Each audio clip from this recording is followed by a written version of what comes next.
จากข้างมั่งเนสียาโลหันหน้าปันดังเทตุวนกินนันในยินมาว่าหาอันติกาเลในอาทิตาการหลวงมันแล้วเองกูเห็นมีธรรมหาเทระเจ้าตนหนึ่งเพื่อวางพัดมาไล่เทระเจ้าปักตุงใส่ตั้งคำในลูกมันนำโหตัมพันนันมันกาเราปีอันเป็นที่ตั้งแห่งแก่ของที่แลดูว่าพระมาไม่ฟังว่าสาภาษาไม่นำโลกบอกให้ชาวบ้านเมืองใสฉันอาน้องมาบูชาแก่ธรรมมหาเทระเจ้าด้วยความเคารพกราบไหว้พัฒนาในคนใด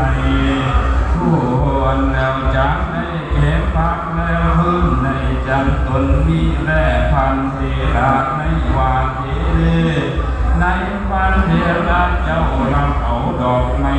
อุ่นเข้าสู่อาสมนักบินทำบาตรแล้วพิจารณา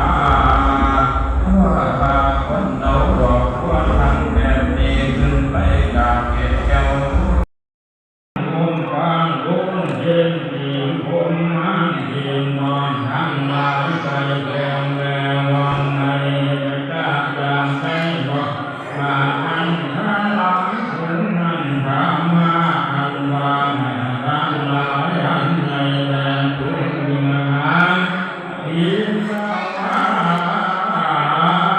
ให้เห็นผู้มันเพียงน้องห้องทำให้ทำให้บุญอินทรา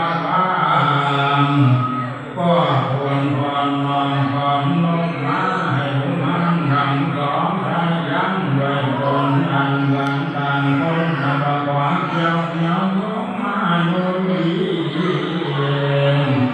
มาทำที่ยังบาลานที่ตามทางการโศกานมาอันบาลงงานสุขน้องทำมันดูเงินคงงานยินงาน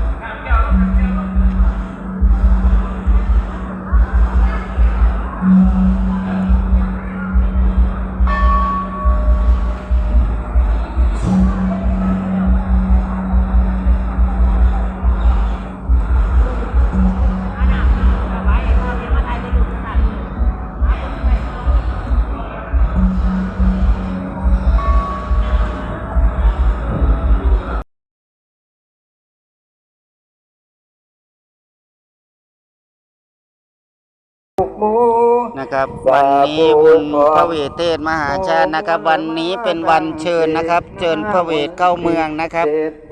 บุญมหาชาติบ้านบัวหงส์นะครับตำบลบัวหงส์อำเภอราศีสไลยนะครับมูตนุอันบุงอาจารย์และนักปราชญ์อามาตย์พร้อมหมู่โยธาเขาก่อเนื่องกันมาสุ่มสู่สาภูมิพร้อมเนื่องน้องนับอันใด12อากู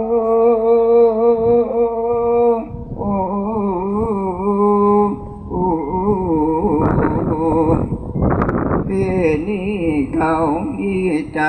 ยินดีบ่สุขเท่าหองงามเอาเต็มดวงกลางพง